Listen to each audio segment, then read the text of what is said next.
अगर आप 2024 में कनाडा में आना चाहते हैं तो एक नया प्रोग्राम जो कनाडा इमिग्रेशन के लिए लॉन्च किया गया है, पायलट प्रोग्राम है वो रूरल और जो फ्रैंकोफोन कम्युनिटीज़ हैं वहाँ पे जो लेबर की शॉर्टेज है उसको फिल करने के लिए वो पायलट प्रोग्राम रन किया गया है। RNIP के नाम से वो प्रोग्राम है। उस प्रोग्राम में सबसे अच्छी बात यह है कि आपको बहुत ज़्यादा फंड्स नहीं चाहिए, आपको हाई बैंड नहीं चाहिए आइल्स का, और सबसे अच्छी बात तो यही होती है कि मोस्टली लोग आइल्स की वजह से जो है उनका स्कोर पूरा नहीं हो पाता, या उनको फाइनेंशियली वो इतने ज़्यादा स्ट्रॉन्ग नहीं होते कि वो अपनी बैंक स्टेटमेंट जो है वो मेंटेन कर सकें। तो RNIP में बेसिकली कुछ कम्युनिटीज़ हैं जो पार्टिसिपेट कर रही हैं इस पायलट प्रोग्राम में, और जिसके चांसेस हैं कि ये पायलट प्रोग्राम फ्यूचर में परमानेंट हो जाए। तो अगर आप इंटरेस्टेड हैं कनाडा के लिए इमिग्रेशन के लिए तो RNIP को आप कंसीडर कर सकते हैं। ये रूरल और जो नॉर्दर्न कम्युनिटीज़ हैं जिसमें डिफरेंट प्रोविंसेस के डिफरेंट कम्युनिटीज़ जो स्मॉल टाउन्स हैं वो पार्टिसिपेट कर रहे हैं। तो वहाँ की जो लेबर मार्केट है वहाँ पे बहुत ज़्यादा शॉर्टेज है, और उस शॉर्टेज को फिल करने के लिए ये प्रोग्राम स्टार्ट कर रहे हैं।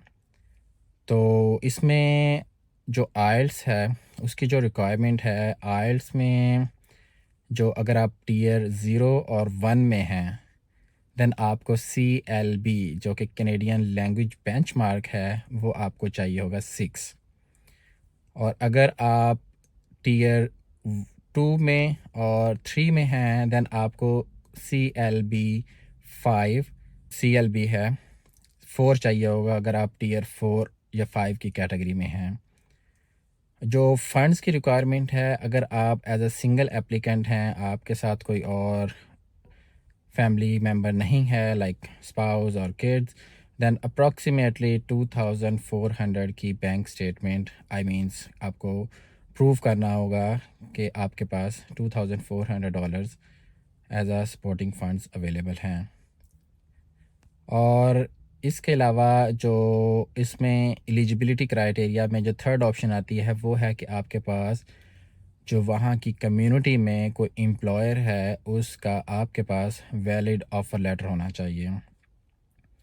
अब वो वैलिड ऑफ़र लेटर आप कैसे ले सकते हैं? आप अगर गवर्नमेंट ऑफ कनाडा की वेबसाइट पर जाएं तो वहाँ पे आप इस प्रोग्राम के अंडर जितनी भी पार्टिसिपेंट कम्युनिटीज़ हैं अगर आप उनकी वेबसाइट पर जाएं तो हो सकता है वहाँ पे आपको इसकी इन्फॉर्मेशन मिल जाए कि बल्कि आपको मिल जाएगी वहाँ पे कि कौन कौन से एम्प्लॉयर्स हैं और उनको कौन कौन सी इस वक्त रिक्वायरमेंट्स हैं एम्प्लॉयज़ की, लेबर की, किस किस कैटेगरी में वो लोग हायर कर रहे हैं। आप वहाँ पे जाके आप डायरेक्टली उनकी वेबसाइट से अप्लाई करें, और इनके अगर वो आपको हायर करते हैं that's good option for you. उसके बाद आपके पास आइल्स आपका हो जाएगा, आपके पास फंड्स रिक्वायरमेंट के है वो आपको बता दिया है। इसके साथ आपके पास जो थर्ड ऑप्शन है वो आपके पास ऑफ़र लेटर है। फोर्थ ऑप्शन जो है वो है आपकी एजुकेशनल रिक्वायरमेंट्स। अब अगर आपने कनाडा में स्टडी की है, लेट्स से अगर आप अज्यूम करते हैं कि आप कनाडा में रह रहे हैं और आपने स्टडी कनाडा में की है, तो आपको सेकेंडरी स्कूल डिप्लोमा या फिर हायर सेकेंडरी स्कूल का सर्टिफिकेट चाहिए होगा। और अगर आपने स्टडी कनाडा में नहीं की तो आपको ECA चाहिए होगा, एजुकेशनल क्रेडेंशियल असेसमेंट, जो कि इक्विवेलेंट होना चाहिए कैनेडियन स्टडी के सेकेंडरी स्कूल डिप्लोमा के या हायर सेकेंडरी स्कूल सर्टिफिकेट के। ये 4 मेन रिक्वायरमेंट हैं। इसके अलावा जो फिफ्थ रिक्वायरमेंट है वो ये है जिसमें आपकी जो इंटेंशंस हैं वो आपकी इंटेंशन उस कम्युनिटी के अंदर रहने के लिए होनी चाहिए। मतलब कि you have to stay in that community after that community recommend you for the permanent residency.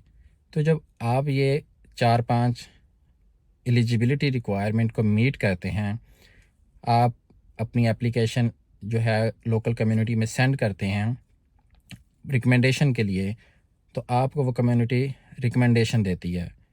So once you have the recommendation from that community, then you can submit your application for the permanent residency to the federal government. तो सारा काम online है. अगर आप इसमें further कोई information चाहिए तो आप कमेंट्स में पूछ सकते हैं. गवर्नमेंट ऑफ कनाडा की वेबसाइट पे जाके आप उस पर सर्च कर सकते हैं, तो आपको मज़ीद इसमें जो फ़र्दर डिटेल्स हैं वो आपको इसमें मिल जाएंगी. जो पार्टिसिपेंट कम्युनिटीज़ हैं वो जुलाई 2024 तक, आई बिलीव 31 जुलाई 2024 तक जो कैंडिडेट्स हैं उनको रिकमेंड कर सकती हैं. और रिकमेंडेड कैंडिडेट्स जिन्होंने RNIP से किसी भी सिटी जो कम्युनिटी है उनसे रिकमेंडेशन ली है, उनके पास 31 अगस्त 2024 तक टाइम है एप्लीकेशन सबमिट करने के लिए फॉर परमानेंट रेजिडेंसी. तो जैसा कि आपको स्टेप बताए हैं कि जो जो इसकी एलिजिबिलिटी रिक्वायरमेंट्स हैं, जब आप इन एलिजिबिलिटी रिक्वायरमेंट्स को पूरा कर लेते हैं तो उसके बाद आप अपनी एप्लीकेशन जब सबमिट करते हैं फेडरल गवर्नमेंट में, तो उसके बाद का जो प्रोसेस है वो ऑलमोस्ट जितने भी इमिग्रेशन प्रोग्राम्स कनाडा के इस वक्त चल रहे हैं उनका सेम ही है. जैसा कि आप फिंगरप्रिंट्स देंगे, बायोमेट्रिक जिसको बोलते हैं, फिंगरप्रिंट्स देंगे. इसके अलावा जो इसकी एप्लीकेशन की फ़ी होगी वो आप पे करेंगे. तो ये जो एक बाकी जो इसके फॉर्म्स वगैरह होते हैं जो आपने फ़िल करने होते हैं, मोस्टली फॉर्म्स आप ऑनलाइन फ़िल कर सकते हैं. जो आप साइन वगैरह करने हैं तो वो आप डाउनलोड करके उनको फ़िल करके वो आप अटैचमेंट कर सकते हैं. और जो आपके सपोर्टिंग डॉक्यूमेंट्स लगेंगे, जिनमें आपके पासपोर्ट वगैरह, वैलिड पासपोर्ट और जो भी रेलेवेंट डॉक्यूमेंट्स हैं वो लगेंगे, तो आप उनको अटैच करेंगे और उसके बाद आप अपनी एप्लीकेशन जो है वो सबमिट करेंगे.